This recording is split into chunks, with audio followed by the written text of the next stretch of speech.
সকাল সকাল উঠলাম, কিন্তু মুখের অবস্থা প্রচণ্ড খারাপ, কারণ রঙগুলো একটুও ভালোভাবে ওঠেনি, জন্য মুখটা খুব খারাপ লাগছে। আর এই যে আলু ছাড়াতে বসেছি, কারণ আজকে হচ্ছে একজনের বার্থডে।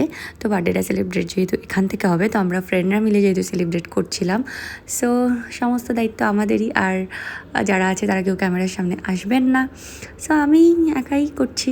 আর পায়েসটা করার জন্য ওটা দুধটা বসিয়ে দিয়েছিলাম, আর এটা দিদি হচ্ছে চাল বসিয়ে দিয়েছিল, যেহেতু হবে বিরিয়ানি। এই যে সমস্ত কিছু চলছে, দিদি এখানে বসেছে সুন্দর করে, এখানে চিকেন ম্যারিনেট করা আছে।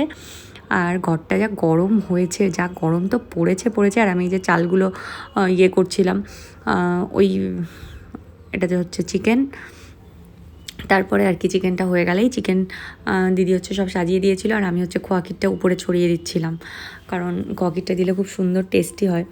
সো ওই জন্যই খোয়াক্ষীরটা ছড়িয়ে দিচ্ছিলাম, কিন্তু প্রচণ্ড যেহেতু গরম পড়েছিল, খাবারটা বেশিক্ষণ থাকেনি, এটা নষ্ট হয়ে গেছিলো। এটার কারণটাও যে কি করছে মনে হয় ফটো তুলছে। আর কি মনে হচ্ছে বল? ভিডিও করছে। কি খাচ্ছিস? নিমকে। কেন? খিদে পেয়েছে। আর কিছু খেতে দিইনি তোকে? নিয়েছে, শুধু কাজ করিয়েছে। কি কাজ করেছিস তুই?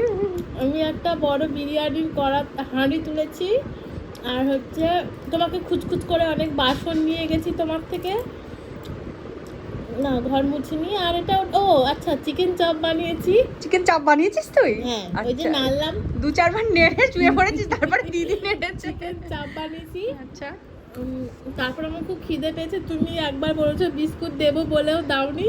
আমি 5টা বাজে, তখন আমার অলরেডি 4-5 রাউন্ড খাওয়া হয়ে যায় বাড়ি, তাই আমি নিমকি খেতে দিয়েছো, তাই খাচ্ছি। এটা খেয়ে আমার একটু খিদেটা মিটেছে।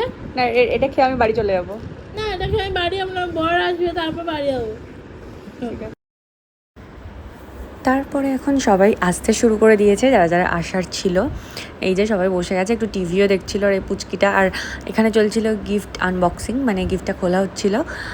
আর ফার্স্ট রাউন্ড কেক কাটা হয়ে গেছে, কারণ বড়রা যারা ছিল, আন্টি আঙ্কেল, এরা সবার একটুখানি তাড়াতাড়ি বেরোনোর ছিল, ওই জন্য ফার্স্ট রাউন্ড যে কেক সেটা কাটাকুটি হয়ে গেছে।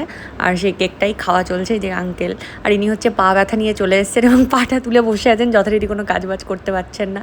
আর এখানে চলছিল ইয়ার্কি, আর ওদের দেরি হয়ে যাবে বলে তাই জন্য দুজন খেতে বসে গিয়েছিল ওরা, কারণ ওদের খিদে পেয়ে গেছিলো, তো ওই জন্য ওরা খেয়ে নিচ্ছিলো। আর এখানে ডাক্তার দাদা বসে আছে একদম পা তুলে।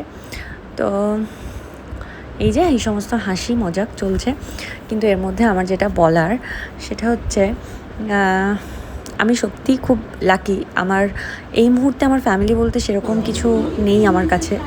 আমার কাছে ফ্যামিলি বলতে যা আছে, এই যেটুকু এখন ভিডিওতে দেখা যাচ্ছে এরাই।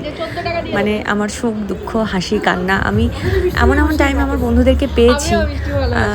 সত্যি মানে একটা ওই যে গান আছে না, বন্ধু নামের কোনো পদবি নেই, বন্ধুর ঠিকানা হাত বাড়ালেই। মানে এই গানটা মানে আমার তো মনে হয় খুবইভাবে অ্যাপ্রোপ্রিয়েট। মানে আমি সমস্ত জায়গায় সত্যি, মানে এই যে ডাক্তার দাদাই হচ্ছে খাবার পরিবেশন করছে, যেহেতু শনিবার ছিল, ওর ছিল নিরামিষ, তাই কোনো রকম খাবার খাইনি, কিন্তু কোনো রকম বাজবিছাড়েও যায়নি। সবাইকে কিন্তু আমাদের খাবার বেড়ে দিয়েছে, সবাইকে খাবার খাইয়েছে, সেটা নিয়ে ওর কোনো রকম কোনো প্রবলেম ছিল না। তো যাই হোক, বন্ধুর জন্য ওরকমভাবে ছেলে হতে হয়, মেয়ে হতে হয়, মেয়েরাই খালি বন্ধু হয়। আমার মনে হয় সময়ও পাল্টেছে, সময়ের সাথে সাথে মানুষের চিন্তাভাবনাগুলোও একটুখানি পাল্টানো উচিত। তো যাই হোক, আর এগুলো বলবো না, কিন্তু আমরা এই যে ওর চিকেনটা তুলে দিচ্ছে, বলছে তুই আমাকে তুলে দিয়েছিস, এইসব নিয়ে যেরকম ইয়ার্কি হয়। আর এই যে শুরু হয়ে গেছে এখন কেক কাটা। কেক কাটতে গিয়ে দেখা গেল যে মোমবাতি আনা হয়নি, যেটা হচ্ছে আনার কথা ছিল হয়তো একটা অন্য, কিন্তু আনা হয়েছে একটা অন্য। এইসব নিয়ে একটুখানি চললো কিছুক্ষণ।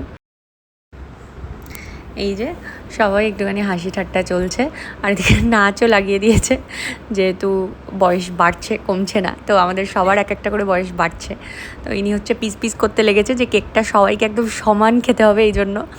তো এইসবই চলছে। আর যেহেতু আমাদের থিম ছিল ব্ল্যাক, সো আমরা সবাই ব্ল্যাকই পরেছিলাম। আবার যেহেতু গান চলছিল, তাই সমস্ত সাউন্ড অফ ছিল। আর এই যে আবার নাচ চলছে। আর বাইরে গিয়েছিল রামুদাকে আনতে বলা হয়েছিল জল, কিন্তু ওকে জলের জগটা আনতে বলা হয়েছে, ও পুরো জারটা ধরে নিয়ে চলে এসেছে। এটা নিয়েই আমরা সবাই হাসাহাসি করছিলাম। এই যে দরজাটা খুললেই দেখতে পাবে তোমরা, যে হচ্ছে জলের পুরো জারটা একদম কাঁধে তুলে নিয়ে চলে এসছে। যাই হোক, এইভাবেই চললো। টাটা, দিনটা বেশ ভালোই গেল।